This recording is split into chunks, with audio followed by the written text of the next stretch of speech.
Ever wonder what treasures could be hidden right beneath our feet? Well, it's time to introduce you to the captivating world of metal detecting.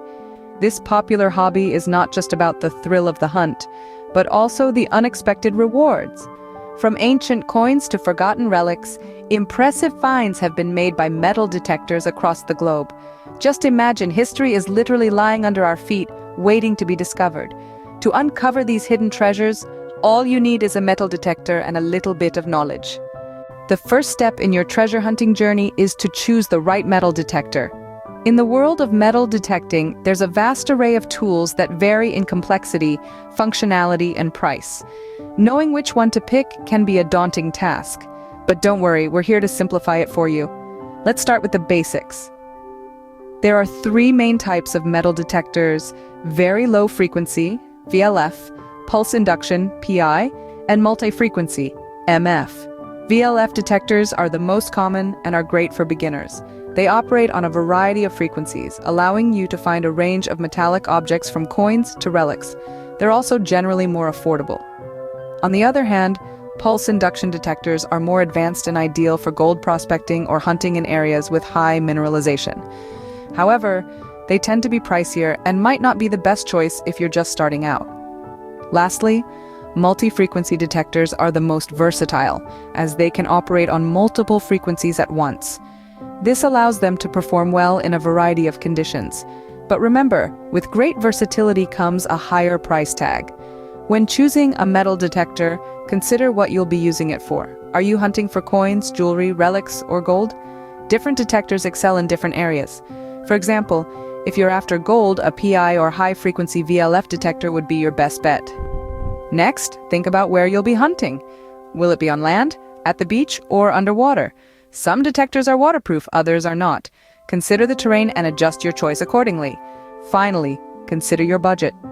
While it can be tempting to go for the most expensive, feature-rich model, remember that a more expensive detector doesn't necessarily mean more treasure. To sum it up, when choosing a metal detector, consider your hunting goals, the locations you'll be exploring, and your budget. Read reviews, do your research, and don't be afraid to ask questions. Remember, the best metal detector is the one that fits your budget and treasure hunting goals. Once you've got your metal detector, it's time to understand how it works. In its simplest form, a metal detector is a device that uses electromagnetic fields to detect metallic objects buried beneath the surface. However, it's a bit more complex than that. A typical metal detector is composed of a few key parts, namely the control box, the stabilizer, the shaft, and the search coil.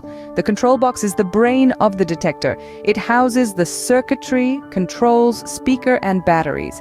It's where all the magic happens. The stabilizer, often an overlooked part, is essential to the comfort of the user.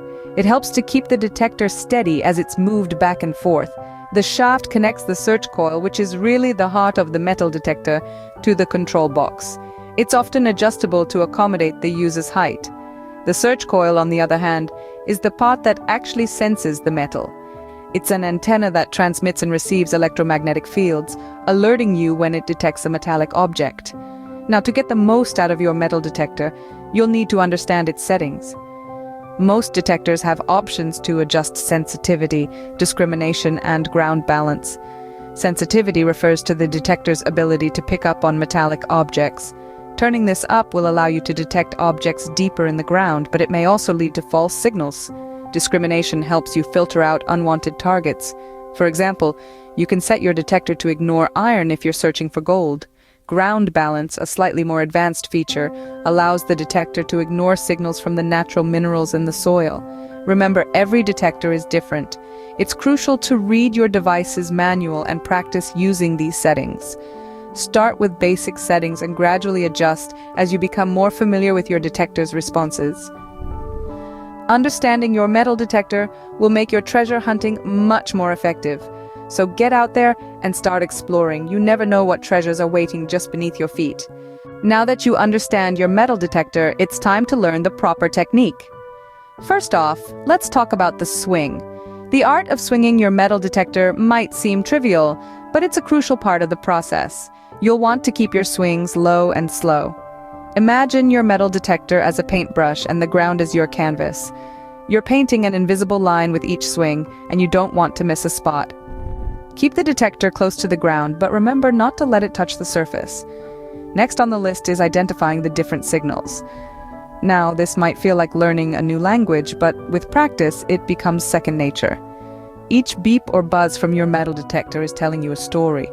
You'll need to learn to distinguish between the subtle variations. A high-pitched signal usually indicates a target that's likely to be non-ferrous, like silver or gold. On the other hand, a low tone could mean you've stumbled upon iron or steel. But remember, metal detecting is not just about listening, it's about interpreting. Your detector may also give you a numeric value or a visual indicator on its screen, helping you identify what might be lurking beneath the surface. Now let's move on to digging. Once you've identified a potential find, it's time to carefully extract it. The key word here is carefully. You wouldn't want to damage a potential treasure, would you? Use a small, sharp tool like a trowel or a digging knife. Make a neat plug or hole, and remember to replace the turf or sand after you've retrieved your find. And there you have it. Swinging, listening, interpreting, and digging. It might seem like a lot to take in, but with practice, these steps will become second nature. Each day brings a new adventure, a new piece of history waiting to be discovered. Mastering these techniques will significantly increase your chances of finding treasure. So, keep practicing, keep digging, and who knows, you might just unearth the find of a lifetime. Before you start your treasure hunting adventure, it's important to know the legal and ethical considerations. Let's dive into them, shall we?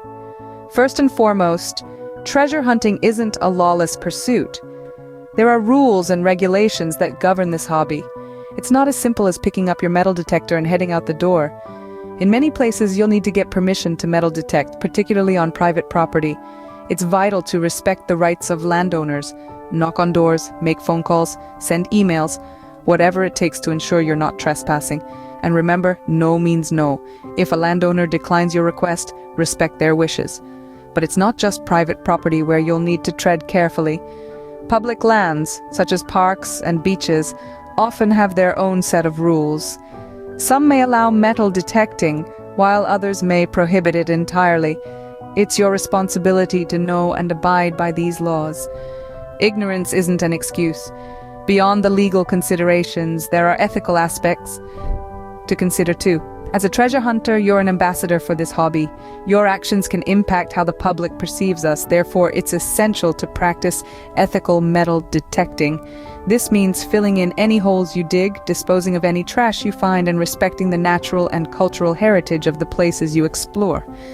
You see, treasure hunting isn't just about what you find, it's about the journey, the connection with history, and the respect for the land. It's about being a responsible and ethical participant in this wonderful hobby. Furthermore, if you're fortunate enough to uncover something of historical significance, consider reporting it to the local archaeological society. They can ensure it's properly preserved and studied, contributing to our collective understanding of the past. Responsible metal detecting not only protects our cultural heritage, but also ensures the hobby can be enjoyed by future generations. Let's quickly recap what we've learned about metal detecting. We started our journey by exploring the hidden treasures that lie beneath us, waiting to be discovered. From ancient coins to long-lost relics, our world is full of fascinating finds just beneath our feet.